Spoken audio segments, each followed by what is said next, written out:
Maligayang pagkatuto, ako ang inyong guro sa Araling Panlipunan, Mia C. Pangilinan. Bago tayo dumako sa ating aralin, tayo ay magsitayo para sa isang panalangin. Para sa layunin sa araw na ito, maaari niyo bang basahin?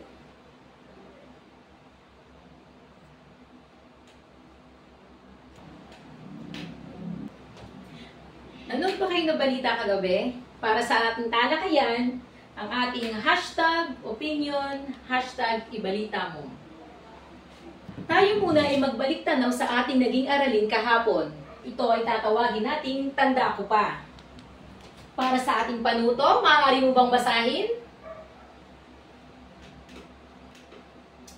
Una. Pangalawa. Pangatlo. Pang-apat. At panglima. Bago tayo dumako sa ating bagong aralin, tayo muna ay magkaroon ng maikling pagtataya. Okay, basahin ang panuto? Okay, salamat. Sa unang bilang, mahusay ang iyong kasagutan.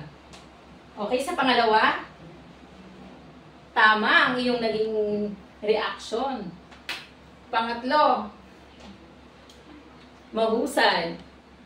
Pang-apat, okay, salamat. At ang panlima, okay, ayos ang inyong mga naging kasagutan. Para sa sunod nating gawain, babasahin ko ang panuto. Ibigay ang pangalan ng nasa larawan. Sunod. Okay. At ang mga nasa larawan ay sina Johannes Kepler. Pangalawa, si Nicolaus Copernicus. At ang pangatlong nasa larawan ay si Galileo Galilei. Base sa ating natapos na gawain, ano kaya ang ating paksang tatalakayin? Maaari mo bang ibigay? Tama, ang ating aralin sa araw na ito ay tungkol sa rebolusyong siyentipiko. At ating aalamin ano ba ang dahilan, ang epekto at ang kaganapan nito. At para lubusan nating maunawahan ang ating aralin ngayon, ay magkakaroon tayo ng pangkatang gawain. Ang unang grupo ay ang tatawagin nating Team Nicolas. At ang pangalawang grupo naman ay ang Team Johannes. At ang pangatlo ay ang Team Galileo. Parang lang. Handa na ba ang lahat? Okay, unang pangkat, maaari mo bang basahin ang ating panuto? Tapos na ba ang lahat? Okay, maaari nyo nang ikapit ang inyong mga natapos na gawain dito sa unahan. At ngayon naman ay ating susuriin ang ating paksa gamit ang ating gabay na mga tanong.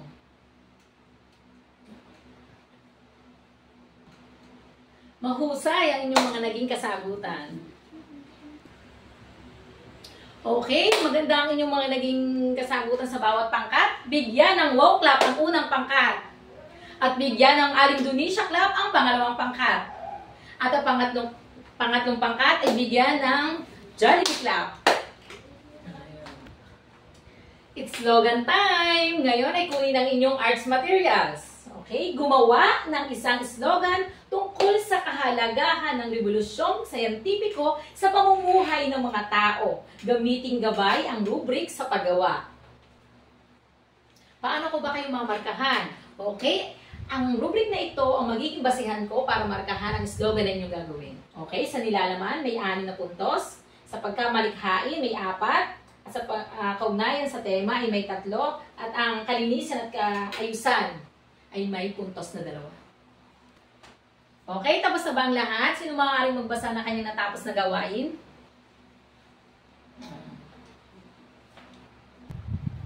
Okay? Mahusay ang iyong slogan na nagawa. Sino pa? Napakagaling! Sa sa ating paglalahat at mas lumalim pa ang ating kaalaman tungkol sa revolusyong scientifico, naririto ang ilang konsepto. Ating basahin ng sabay-sabay.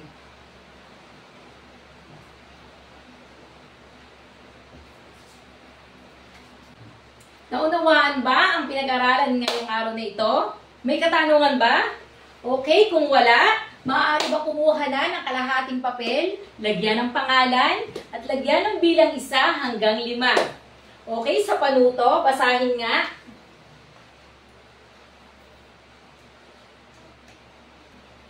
Bibigyan ko lamang kayo ng 2 minuto para tapusin ang ating gawain.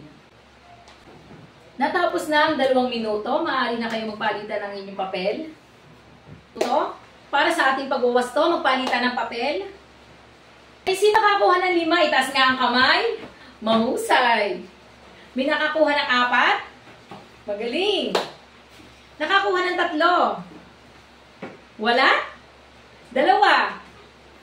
Wala? 1? Aba, magagaling. Binabati ko kayo. Ngayon, ito ay nagpapakita lamang na kayo ay minatutunan ngayong araw na ito. Para sa ating pagdinilay, maaari mo bang basahin?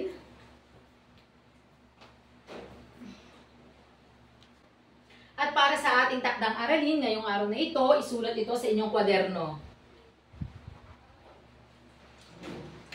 Naway may natutunan kayo sa ating naging aralin. Hanggang dito na lamang. Salamat. Paalam mga bata.